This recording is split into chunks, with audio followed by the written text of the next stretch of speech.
कि आज हम ऐसे समय में हैं जबकि शायद कोई भी उम्मीद हमें रखने का आधार नहीं मिलता है, क्योंकि बहुत सारी खराबियां हमारे समाज में रही। हमारी जो शासन रहे वो भी बहुत शिकायतें हमें उनसे रही, लेकिन एक उम्मीद बरकरार रही कि संविधान हमारा है। संविधान के खिलाफ ना अदालत से कोई फैसला आएगा, न एग्जीक्यूटिव करने की हिम्मत करेगी, न सरकारें करने की हिम्मत करेंगी, और अगर करेंगी तो हम वहाँ न्याय पाने की कोशिश कर सकते हैं, न्याय मिलेगा। और ऐसा हमने आमतौर पर देखा। इसलिए लंबे समय में जब से हमें स्वतंत्रता मिली तब से हमारे देश का निर्माण शुरू हुआ। उससे पहले देश का निर्माण हम एक बहुत ही उदार विस्तार के साथ कह सकते हैं कि 19वीं सेंचुरी में, 19वीं शताब्दी में जो हमारे यहाँ समाज सुधारवादी कार्यक्रम हुए, हम जिसको कि अपने देश का पुनर्जागरण मानते हैं, पुरानी मान्यताओं को खंगाला गया, पुराने ऊंच नीच की मान्यताओं को, सांस्कृतिक मान्यताओं को, धार्मिक मान्यताओं को और सामाजिक मान्यताओं को क्रिटिसाइज करने की हिम्मतें उस समय दी गई हमें। और फिर वो सिलसिला जब देश आज़ाद हुआ और हमने देश या राष्ट्र का रूप किया, उसके बाद ये सिलसिला चलता रहा। हमें निराशाएं भी बहुत बार मिली, लेकिन कभी भी ऐसा नहीं लगा कि हम बोलेंगे तो हमें जेल में डाला जाएगा, हम बोलेंगे तो हो सकता है कि वो कारगर ना हो, पर हम बार बार बोलेंगे। हम धीमे बोलेंगे तो ना सुना जाए, पर हम जोर से बोलेंगे, हम लगातार अपनी मांग रखेंगे, लगातार आंदोलन रखेंगे, सरकार झुकेगी। और ये होते हमने लगातार देखा अपने जीवन में। जो हमारी पीढ़ी के पहले के लोग थे उन्होंने जाने गंवाई। आज़ादी के बाद की जो हमारी की पीढ़ी थी, हम पैदा तो आज़ादी मिलने से पहले मेरी पीढ़ी हो चुकी थी, लेकिन यादें नहीं है उनकी। लेकिन इस तरह की पीढ़ियों ने एक ऐसा समय देखा जहां हम एक अपने ही आत्म आलोचना से गुजर रहे थे। ये देश हमारा अपना है, ये जज्बा हमारा मजबूत था। हम अपने देश की आलोचना उसी हिम्मत से करते थे जितनी हिम्मत से हम अपनी आलोचना करते थे। हमने देश में और अपने में कोई फर्क नहीं किया, और हम आलोचना इसलिए करते रहे क्योंकि हम देश से प्यार करते हैं। लेकिन एक वक्त ये आया, पिछले 11-12 साल में हमने समझा कि सरकार ये समझती है कि आलोचना करना देश से दुश्मनी निकालना है। जो सरकार कहे उसमें हाँ मिलाना ही देश प्रेम है। सारी जुल्मों के का प्रतिकार न करना ही देश प्रेम है। सरकारी जो पॉलिसीज हैं, सरकारी जो तरीके हैं, उन पे चुप्पी साध लेना, हमें हाँ मिलाना ही देश प्रेम है। तो हमने देश प्रेम की परिभाषा को बदलते देखा। हमने देखा कि कुरीतियों को, गैर बराबरियों के खिलाफ बोलना शायद देशद्रोह कहलाता है। तो ऐसे समय में जबकि हमारे सारे मानक बदल गए, देश प्रेम, राष्ट्र प्रेम की परिभाषा बदल गई, और हमें सच्ची बात कहने के लिए, मानवीय अधिकारों के लिए, अच्छी पानी हवा, अच्छी शिक्षा, अच्छा पुस्तकालय, अच्छी स्वास्थ्य सेवाओं के लिए बोलने पर जब हमें जेल भेजा जाने लगा और देशद्रोह के चार्ज लगने लगे, तब हमें समझ में आया कि देश बदल गया है। और जो ये मुहिम है हम लोगों की, वो आज भी ये है कि हमें अपने उस देश को वापस लाना है जो हो सकता है कि अभी भी तमाम खामियों से भरा हो, लेकिन उसकी खामियों को दूर करने की कोशिशों को इज्जत की निगाह से ना भी देखा जाए तो उसको सहा जाएगा और उसको सुना जाएगा, उस पर विचार किया जाएगा।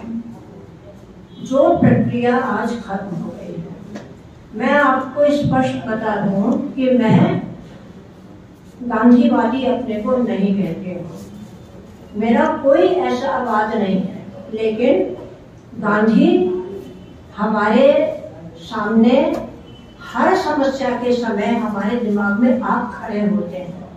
गांधी की हम उपेक्षा नहीं कर सकते।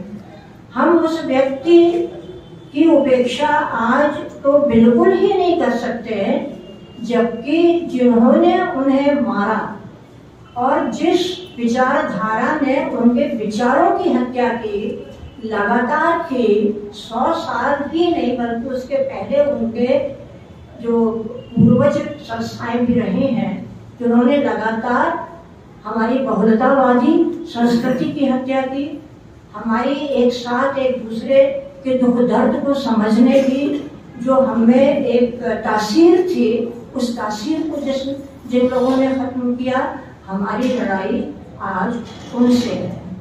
तो गांधी की हम बहुत सी बातों को ना माने, मेरे जैसे लोग उनकी बहुत सी बातों को नहीं मानेंगे आज, लेकिन गांधी हमें आज भी जैसे वो एक लाठी पे चलते थे, आज हमारे लिए वो हमारी लाठी बन करके हमें याद आते हैं, क्योंकि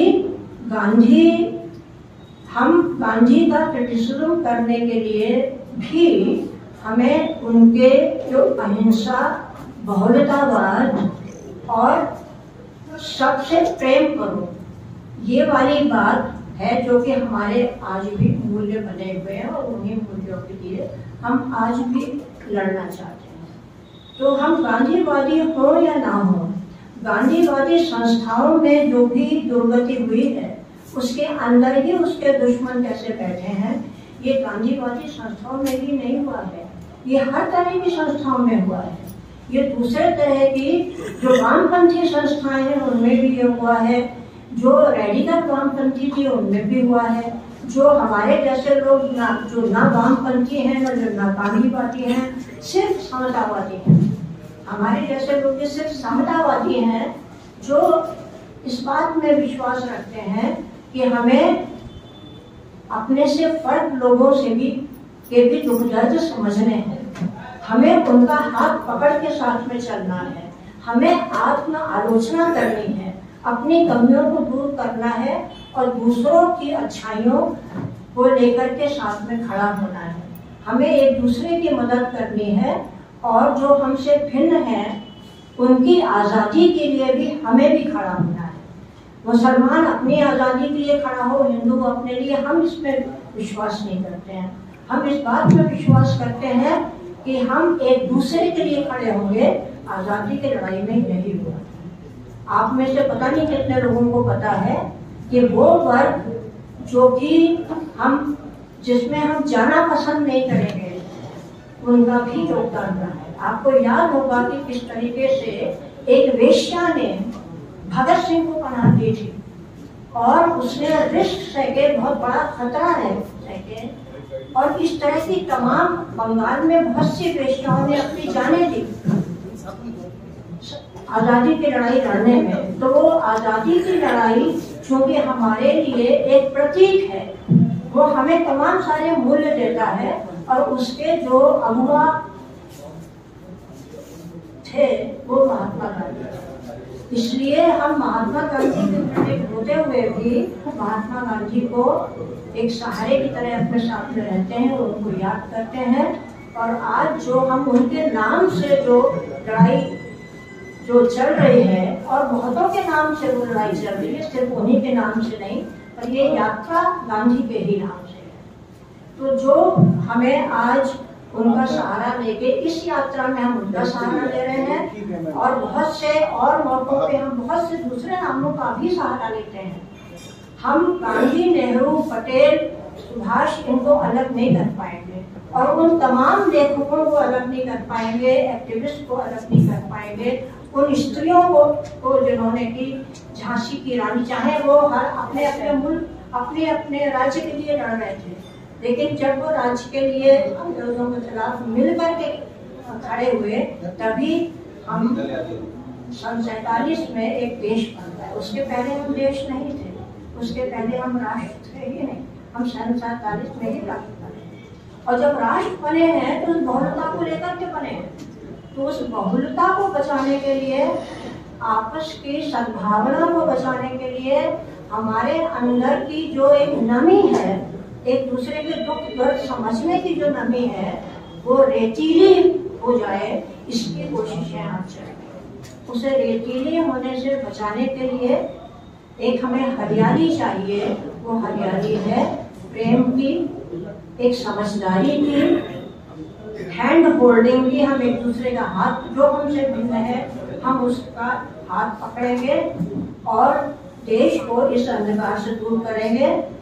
हम वो वापस लाएंगे अपना देश, जब कि हम सरकार से डिफर कर सकते थे, उनसे हम असहमत हो सकते थे। हमें वो अदालतें हमें वापस लानी है जहाँ पर के बिना डरे हुए जज अपना फैसला दे सकते हैं। हमने पिछले 11 सालों में न्यायालयों से अन्याय होते देखा है, हमें मुंसिफी से डर लगने लगा है। तो उस न्याय व्यवस्था को, उस संवैधानिक व्यवस्था को हमने टूटते हुए जो देख रहे हैं, उस संवैधानिक व्यवस्था को बचाना है। ये इस गांधी यात्रा का मैंने वो उद्देश्य समझा है और इसीलिए मैं इसके साथ हूँ। और तमाम सारी आलोचनाओं के बावजूद मैं गांधी के नाम पर, नेहरू के नाम पर, पटेल के नाम पर और तमाम सारे सुधारवादियों, राजा राम मोहन राय के नाम पर, रुपैया सखावत के नाम पर, हमारे अपने शहर की तमाम वो ख़वातीनें जो कि देश के लिए लड़ी और समाज के लिए लड़ी, बेगम हजरत महल के नाम पर, हम इन सब के नाम पर जोड़ना चाहते हैं। लेकिन ये यात्रा गांधी को शुक्रिया।